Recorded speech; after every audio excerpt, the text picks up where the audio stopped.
Welcome to Beyond Babbitt, and I'm your host, Brian Anthony. A lot of news to get into today. And you'll see, or as you see, all of this news has a common thread. Even when I was researching other countries, enemies and allies alike, there's one country that kept popping up: China. Even to the point that China has been identified as a new U.S. enemy. Washington Post says, after détente with North Korea, Trump increasingly takes aim at new foe, China.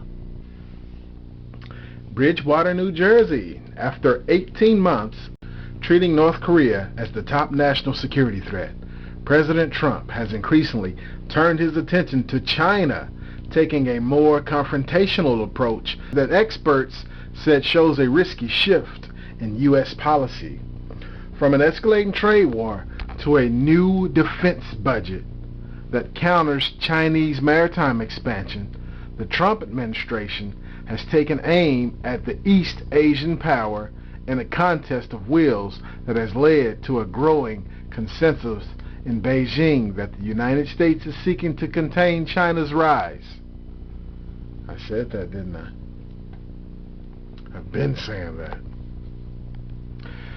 Trump's rhetoric has grown sharper since last year, when he attempted to strike a rapport with his good friend President Xi Jinping last week. Trump cited the Chinese military as the rationale for creating a new space force at the Pentagon, and in a tweet on Saturday, he injected China into a specter of foreign influence of U.S. elections. Uh-oh. Not Russia tampering, China tampering influence in elections. Uh-oh. All of the fools that are so focused on looking only at Russia should start also looking in another direction, China, the president wrote, without offering evidence of any Chinese conspiracy. China's name is coming up a lot. So all this is done right before the U.S. midterms, the U.S. midterm elections. So we know the cozy relationship that China has had with the Democratic Party since Clinton was in office. Remember, he was caught selling the secrets to the Chinese spy. Analysis said the rise in hostility suggests that Trump and his advisors have come to view the communist nation as a malign power and direct competitor and adversary whose expanding influence must be blunted through more extreme countermeasures. To a degree, it is a view that is shared more widely among Washington foreign policy analysts as Xi has consolidated power and pursued an aggressive agenda of economic growth and territorial expansion. Territorial expansion. One Belt, One Road. So we saw the map, or we'll see the map. But analysis said the Trump administration has yet to articulate a clear strategy to deal with China. It signals a sharp departure from the approach of previous administrations. President Barack Obama sought to cooperate with Beijing on major global initiatives. Let me say that again. President Barack Obama sought to cooperate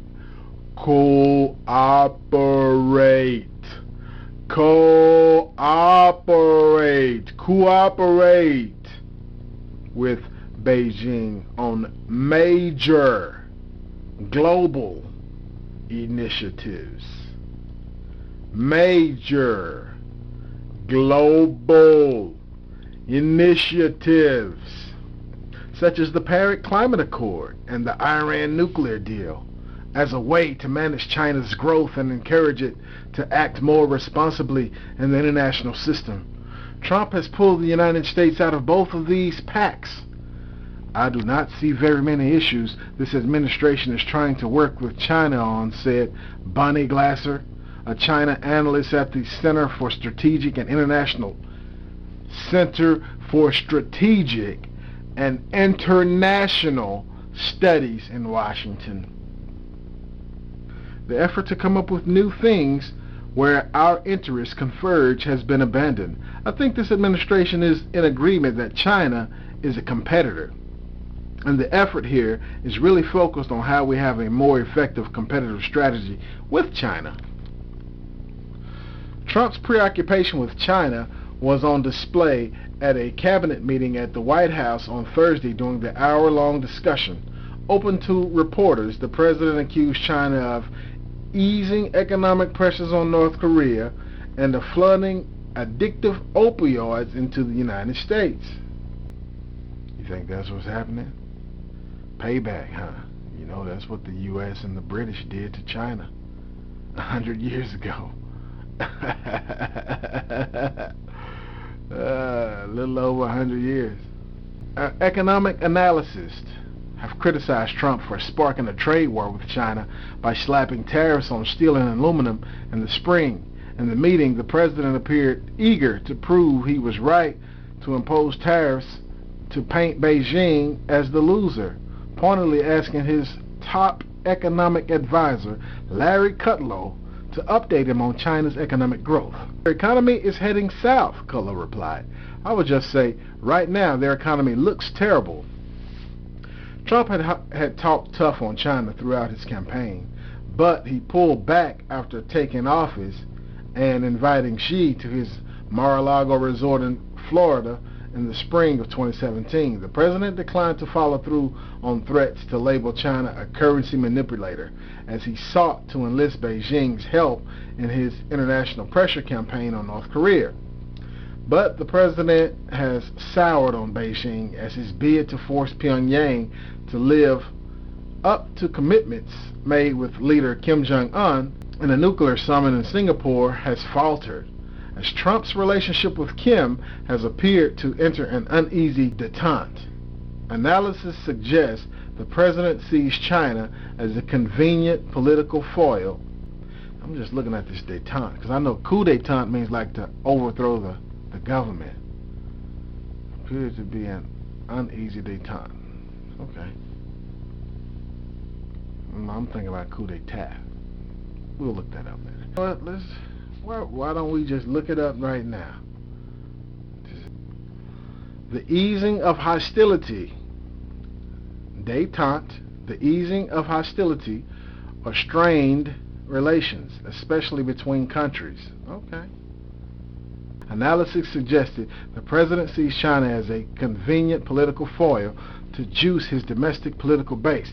There is doubt about whether the strategy is working. Since the spring, the world's two largest economies have each put tariffs on $34 billion worth of goods, with $16 billion more slated to take effect this week. The trade war has sparked anxiety among some U.S. industries, and in June forced the Trump administration to announce plans for a $12 billion bailout to farmers affected by retaliatory Chinese tariffs on soy, corn, wheat, and other agricultural products. A Chinese delegation is scheduled to visit Washington this week for lower-level trade talks. The Trump administration is trying surgery with a chainsaw in making threats and demanding unconditional surrender, said Daniel Russell, an analyst at the Asia Society who served as a top Asia policy official in the Obama administration.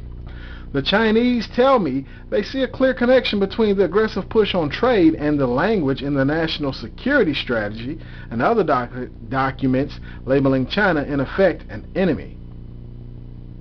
Labeling China, in effect, an enemy. That strategy document, released in December, called China a revisionist power that seeks to displace U.S. leadership in Asia and expand the reach of its state-driven economic model. For all of Trump's rhetoric, however, his administration has not sketched out a convincing strategy to blunt China's expansion, analysis said. Trump's withdrawal of the United States from the potential membership in the Trans-Pacific Partnership, a 12-nation trade pact viewed by the Obama administration as a bulwark on China, left regional partners uncertain about the administration's commitment to the region. Last month, Secretary of State Mike Pompeo announced an initial investment of $113 million in energy, infrastructure, and digital commerce as the economic cornerstone of an Indo-Pacific strategy, which was interpreted by Washington's foreign policy community as a lackluster attempt by Trump's team to offer an alternative vision. The investment paled in comparison to China's Great Belt and Road. See, this is the New World Order, the New World Pecking Order. And China has already been slated to be the top gun. Trump is in the way. The investment paled in comparison to China's giant Belt and Road economic program that is distributing tens of billions of dollars in government-backed infrastructure loans across the region. Loans across the region. See, they finna make slaves. They gonna give them loans that they can't pay back. And China gonna take all. In an attempt to soothe the concerns of American business leader Matt Pottinger, the Senior Director for Asia at National Security Council, emphasized the U.S. Chamber of Commerce that the initial sum was a starting point to jumpstart American private sector investments that China can't match. We know there's anxiety about the adjustment that's taking place in U.S. bilateral relationships, maybe one in particular, Pottinger said, referring to China. The adjustment is overdue. It's inevitable.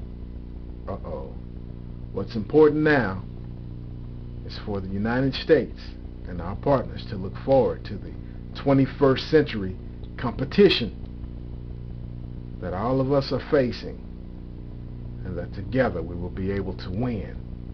The competition means war. I believe President Trump was the first one to do that.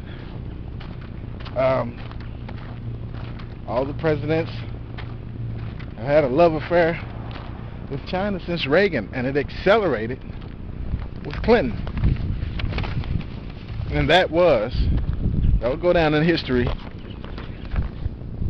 as being the time